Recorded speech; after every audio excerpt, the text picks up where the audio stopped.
Welcome back ವೀಕ್ಷಕರೇ. ಈ ಬಾರಿಯ ಈ ಪಂಚರಾಜ್ಯ ಚುನಾವಣೆಯ ಫಲಿತಾಂಶ ಕೆಲವೊಂದು ರಾಜ್ಯದಲ್ಲಿ ಯಾವ ಪ್ರಮಾಣದ ಡೆವಲಪ್ಮೆಂಟ್ ಅನ್ನು ತೋರಿಸ್ತಾ ಇದೆ ಅಂತ ಕೇಳಿದ್ರೆ, ಕೇರಳದ ಚರಿತ್ರೆಯಲ್ಲಿ ಅರ್ಥಾತ್ ದೈವತ್ತಿಂಡೆ ಸೊಂದಮ್ಮ ನಾಡು ಅಂತ ಕರೆಸಿಕೊಳ್ಳುವ ಕೇರಳದ ಇತಿಹಾಸದಲ್ಲೇ ಬಿಜೆಪಿ ಹೊಸ ದಾಖಲೆಯನ್ನು ಸೃಷ್ಟಿ ಮಾಡಿದೆ. ಇದೇ ಪ್ರಪ್ರಥಮ ಬಾರಿಗೆ ಮೂರನೇ ಖಾತೆಯನ್ನು ತೆರೆದಂತಹ ಬಿಜೆಪಿ.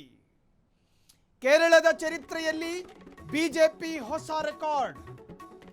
ಇದೇ ಮೊದಲ ಬಾರಿಗೆ 3 ಖಾತೆಯನ್ನು ತೆರೆದಿರುವ ಬಿಜೆಪಿ. ಈವರೆಗೆ ಒಬ್ಬರು ಮಾತ್ರ ಕೇರಳದಲ್ಲಿ ಗೆದ್ದಿದ್ರು. ವೇಮಂ ಕ್ಷೇತ್ರದಲ್ಲಿ ರಾಜೀವ್ ಚಂದ್ರಶೇಖರ್ ಗೆಲುವು. ಮತ್ತೆರಡು ಕ್ಷೇತ್ರಗಳಲ್ಲಿ ಗೆದ್ದಿರುವ ಬಿಜೆಪಿ ಅಭ್ಯರ್ಥಿಗಳು. 2016ರಲ್ಲಿ 1 ಕ್ಷೇತ್ರ ಮಾತ್ರ ಗೆದ್ದಿದ್ದ ಬಿಜೆಪಿ ಕಳೆದ ಬಾರಿ ಲೋಕಸಭಾ ಚುನಾವಣೆಯಲ್ಲಿ 1 ಗೆಲುವಾಗಿತ್ತು. ತ್ರಿಶೂರು ಕ್ಷೇತ್ರದಲ್ಲಿ ಗೆದ್ದಿದ್ದ ನಟ ಸುರೇಶ್ ಗೋಪಿ ಈ ಬಾರಿ ವಿಧಾನಸಭೆ ಚುನಾವಣೆಯಲ್ಲಿ 3 ಕಡೆ ಗೆಲುವನ್ನು ಸಾಧಿಸಿದ್ದಾರೆ. ಕೇರಳ ರಾಜ್ಯದಲ್ಲಿ 3 ಸ್ಥಾನವನ್ನು ಪ್ರಪ್ರಥಮ ಬಾರಿ ಗಿಟ್ಟಿಸಿಕೊಂಡಿದ್ದಾರೆ. ಇನ್ನು ಬಿಜೆಪಿಗರಿಗೊಂದು ಸ್ವಭಾವ ಇದೆ, ಸೈಕಲ್ ಗ್ಯಾಪ್ ಸಿಕ್ಕಿದ್ರೆ ಸಾಕು ಅಲ್ಲೊಂದು RX 100 ನಿಲ್ಲಿಸ್ತಾರೆ. ಇವತ್ತು 3 ಸ್ಥಾನ ಗೆದ್ದಿರುವ ಬಿಜೆಪಿ ಮುಂದೊಮ್ಮೆ ಕೇರಳದ ಅರ್ಧ ಕ್ಷೇತ್ರವನ್ನು ಕಬಳಿಸ್ತಾರೆ. ಅದರಲ್ಲಿ ಯಾವ ಸಂದೇಹವೂ ಬೇಡ, ಕಾರಣ ಅವರ ಪೊಲಿಟಿಕಲ್ ಸ್ಟ್ರಾಟಜಿ ಆ ರೂಪದಲ್ಲಿ ಇರುತ್ತೆ. ಸೊ ಬಿಜೆಪಿ ಈವರೆಗೆ ಒಬ್ಬರು ಮಾತ್ರ ಗೆದ್ದಿದ್ರು ಕೇರಳಂನಲ್ಲಿ. ಈಗ ವೇಮಂ ಕ್ಷೇತ್ರದಲ್ಲಿ ರಾಜೀವ್ ಚಂದ್ರಶೇಖರ್ ಗೆಲುವನ್ನು ಸಾಧಿಸಿದ್ದಾರೆ. ಮತ್ತೆರಡು ಕ್ಷೇತ್ರಗಳಲ್ಲಿ ಗೆದ್ದಿರುವ ಬಿಜೆಪಿ ಅಭ್ಯರ್ಥಿಗಳು. 2016ರಲ್ಲಿ 1 ಕ್ಷೇತ್ರ ಮಾತ್ರ ಗೆದ್ದಿದ್ದ ಬಿಜೆಪಿ ಕಳೆದ ಬಾರಿ ಲೋಕಸಭಾ ಚುನಾವಣೆಯಲ್ಲಿ 1 ಗೆಲುವು, ಅದು ತ್ರಿಶೂರು ಕ್ಷೇತ್ರದಲ್ಲಿ ನಟ ಸುರೇಶ್ ಗೋಪಿ ಅವರು ಗೆದ್ದಿದ್ರು, ಅವರೀಗ ಸಂಸದ. ಈ ಬಾರಿಯ ವಿಧಾನಸಭಾ ಕ್ಷೇತ್ರದಲ್ಲಿ 3 ಕಡೆ ಗೆಲುವನ್ನು ಸಾಧಿಸಿದ್ದಾರೆ. 3 ಕಡೆ ಗೆಲುವನ್ನು ಸಾಧಿಸಿದ್ದಾರೆ. ಸೊ ಬಿಜೆಪಿ ಒಂದು ತರಹದಲ್ಲಿ ಯಾವ ನಷ್ಟವೂ ಇಲ್ಲ, ಅವರಿಗೆ ರಾಜಕೀಯವಾದ ಯಾವ ನಷ್ಟವೂ ಇಲ್ಲ. ಅಸ್ಸಾಂ ಅವರ ವಶದಲ್ಲಿತ್ತು, ಈಗಲೂ ಅವರ ವಶದಲ್ಲೇ ಇದೆ. ಪಶ್ಚಿಮ ಬಂಗಾಳ ಅವರ ತೆಕ್ಕೆಗೆ ಬಂದಿರಲಿಲ್ಲ, ಈಗ ಅವರ ತೆಕ್ಕೆಗೆ ಹೊಸ ರಾಜ್ಯವೊಂದು ಸೇರ್ಪಡೆ ಆಯಿತು. ಪುದುಚೇರಿ ಅವರ ಕೈಯಲ್ಲೇ ಇತ್ತು, ಈಗಲೂ ಅವರ ಕೈಯಲ್ಲೇ ಸುಭದ್ರವಾಗಿದೆ. ಈಗ ನಷ್ಟ ಆಗಿದ್ಯಾರಿಗೆ? ಕಮ್ಯುನಿಸ್ಟ್ ಪಕ್ಷಕ್ಕೂ ಮಾತ್ರ ನಷ್ಟ ಆಗಿತ್ತು. ಪಿಣರಾಯಿ ಅವರು ತಲೆ ಕೂದಲು ಬೆಳ್ಳಗಾಗಿರೋದು ಬಿಸಿಲಿನಿಂದಲ್ಲ, ಬದಲಾಗಿ ಅವರ ರಾಜಕೀಯ ಅನುಭವ ಅಷ್ಟಿದೆ. ಆ ತರಹದ್ದೊಬ್ಬ ಪಿಣರಾಯಿರನ್ನೇ ಕೇರಳದ ಜನತೆ ಮನೆ ಕಳಿಸಿದ್ರು.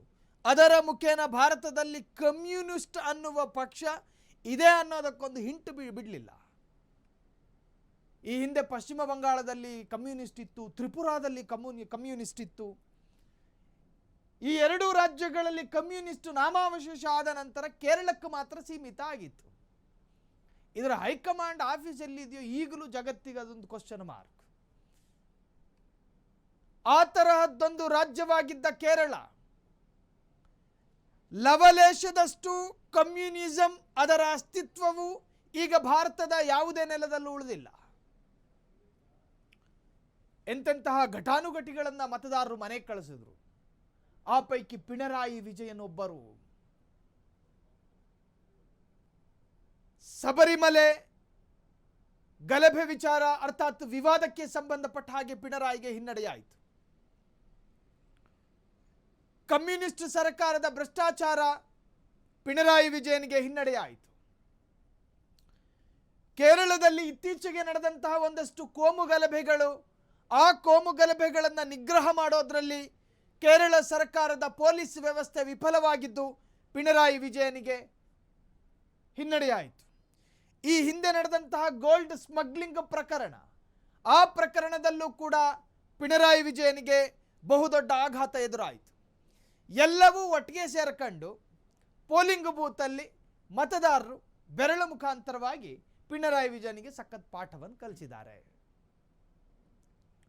ಒಟ್ಟಾರೆ ಕೇರಳಂ ರಾಜ್ಯದಲ್ಲಿ LDF ನೆಲಕಚ್ಚಿದ್ರೆ UDF ಮೇಲುಗೈ ಸಾಧಿಸಿದೆ.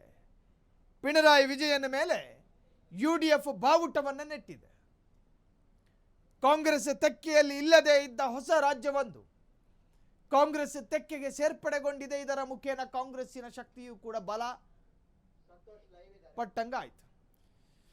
ಎಸ್, ಒಟ್ಟಾರೆ ಪಂಚರಾಜ್ಯ ಫಲಿತಾಂಶಕ್ಕೆ ಸಂಬಂಧಪಟ್ಟ ಹಾಗೆ ಓವರ್ ಇನ್ಫಾರ್ಮೇಶನ್ ಕೊಡೋದಕ್ಕೆ ನನ್ನ ಸಹೋದ್ಯೋಗಿ ಸಂತೋಷ್ ನೇರ ಸಂಪರ್ಕದಲ್ಲಿ ಜಾಯಿನ್ ಆಗಿದ್ದಾರೆ. ಸಂತೋಷ್, ನನ್ನ ಧ್ವನಿ ರೀಚ್ ಆಗ್ತಾ ಇದ್ರೆ, ಪಂಚರಾಜ್ಯ ಫಲಿತಾಂಶ ಬಂದಾಯಿತು. ಈ ಫಲಿತಾಂಶ ಆಧುನಿಕ ಭಾರತಕ್ಕೊಂದು ಸಂದೇಶ ಕೊಡ್ತಾ ಇದೆಯಾ? ನನ್ನ ಅತ್ಯಂತ ಕೌತುಕವಾದಂತಹ ಪ್ರಶ್ನೆ ಇದು ಸಂತೋಷ್.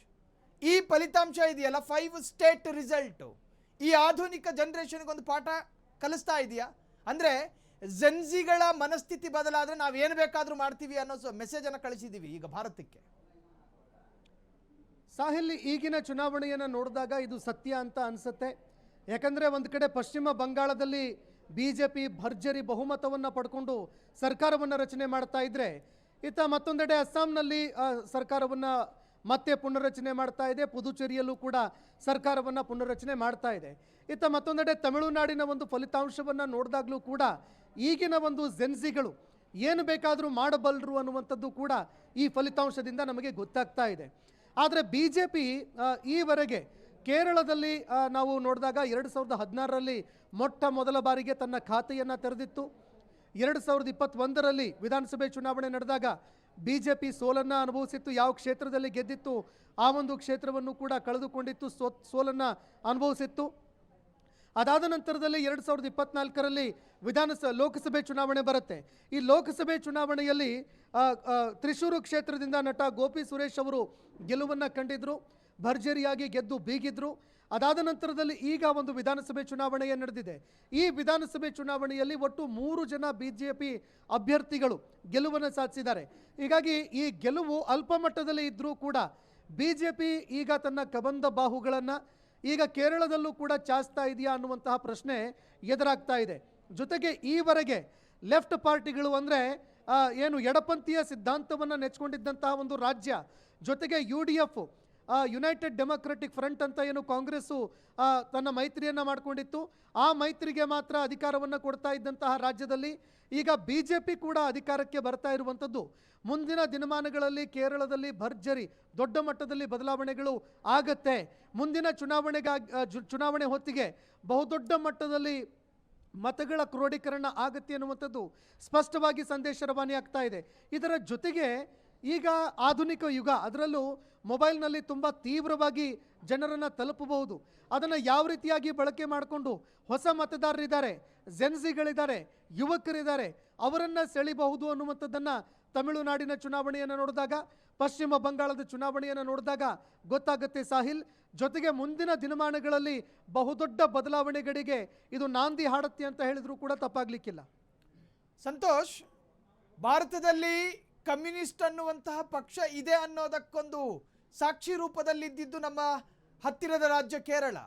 ಈ ಹಿಂದೆ ಪಶ್ಚಿಮ ಬಂಗಾಳದಲ್ಲಿತ್ತು, ತ್ರಿಪುರದಲ್ಲಿತ್ತು, ಅಲ್ಲೆಲ್ಲವೂ ನಾಶ ಆದ ನಂತರ ಕೇವಲ ಕೇರಳಕ್ಕೆ ಸೀಮಿತ ಆಗಿದ್ದ ಕಮ್ಯುನಿಸ್ಟ್ ಇನ್ನು ಮುಂದಿನ ಪೀಳಿಗೆ ಕಮ್ಯುನಿಸ್ಟ್ ಅನ್ನೋದನ್ನು ನೋಡಬೇಕು ಅಂದರೆ ಏನು ಮಾಡಬೇಕು? ಕಾರಣ ಈಗ ಭಾರತದಲ್ಲಿ ಎಲ್ಲೂ ಇಲ್ಲ ಕಮ್ಯುನಿಸ್ಟ್ ಸರ್ಕಾರ. ಸಾಹಿಲ್ ನೋಡಿ, ಭಾರತದ ಪ್ರಜಾಸತ್ತಾತ್ಮಕ ಇತಿಹಾಸದಲ್ಲಿ ಮಾತ್ರ ಅಲ್ಲ, ಇಡೀ ಜಗತ್ತಿನ ಒಂದು ಇತಿಹಾಸವನ್ನು ತೆಗೆದು ನೋಡಿದಾಗ ಯಾವುದೇ ಒಂದು ಪ್ರಜಾಪ್ರಭುತ್ವ ರಾಷ್ಟ್ರದಲ್ಲಿ ಈ ಎಡಪಂಥೀಯ ಸಿದ್ಧಾಂತಗಳನ್ನು ಹೊಂದಿರುವಂತಹ ಪಕ್ಷಗಳು ಯಾವುದೂ ಕೂಡ ಅಧಿಕಾರಕ್ಕೆ ಬಂದಿರಲಿಲ್ಲ. ಅದು ಕೂಡ ಪ್ರಜಾಪ್ರಭುತ್ವ ವ್ಯವಸ್ಥೆಯಲ್ಲಿ ಚುನಾವಣೆಯನ್ನು ಎದುರಿಸಿ ಅಧಿಕಾರಕ್ಕೆ ಬಂದಿದ್ದು ಅದು ಕೇರಳದಲ್ಲಿ ಮಾತ್ರ.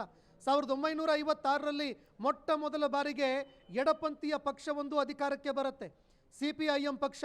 ಅದಾದ ನಂತರದಲ್ಲಿ ಒಂದು ಬಹುದೊಡ್ಡದಾಗಿರುವಂತಹ ಸಂದೇಶ ಜಾಗತಿಕ ಮಟ್ಟದಲ್ಲಿ ಹೋಗಿತ್ತು.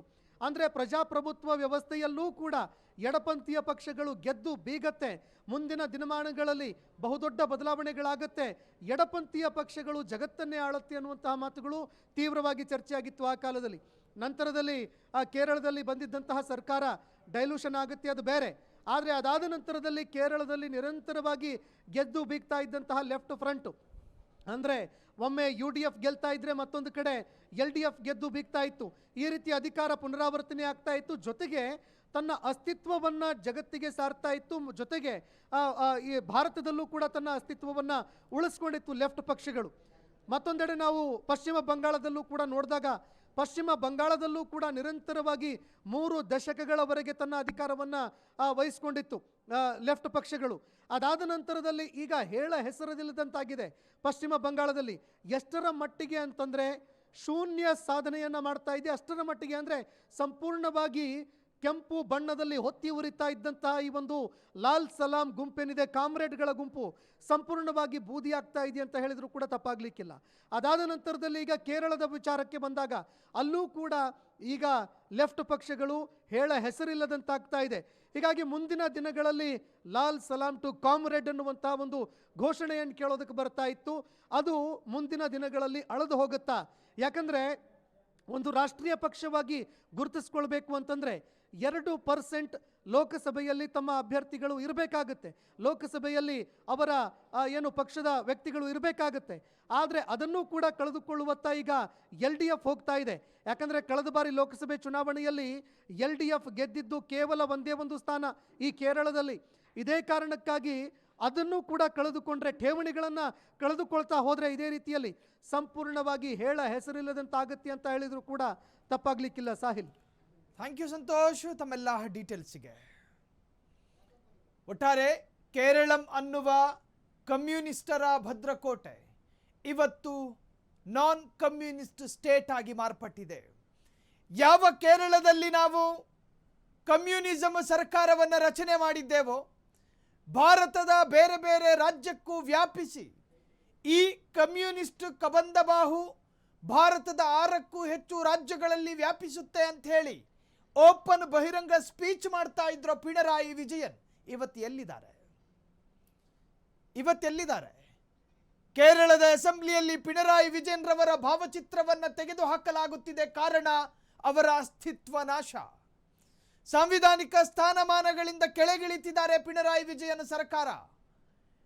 ಒಂದು ಡೆಮೋಕ್ರಸಿ ಸಿಸ್ಟಮ್ ಇರ್ತಕ್ಕಂತಹ ಭಾರತದಲ್ಲಿ ಎಡಪಂಥೀಯ ಪಕ್ಷಗಳು ಹಂತ ಹಂತವಾಗಿ ಕ್ಷೀಣ ಆಗ್ತಾ ಇರೋದು ನಿಜಕ್ಕೂ ಕೂಡ ಅತ್ಯಂತ ದುರಂತದ ಕಾಲಘಟ್ಟ. ಹಾಗಾದರೆ ಪಿಣರಾಯಿ ಸರ್ಕಾರ ಪತನಗೊಳ್ಳುವ ಮುಖೇನ ಜನರ ಆಶೀರ್ವಾದವಿಲ್ಲದೆ ಕೇರಳದಲ್ಲಿ ಇಲ್ಲವಾದ ಈ ಒಂದು ಪಿಣರಾಯಿ ಸರ್ಕಾರ ಮುಂದೇನಾಗುತ್ತೆ?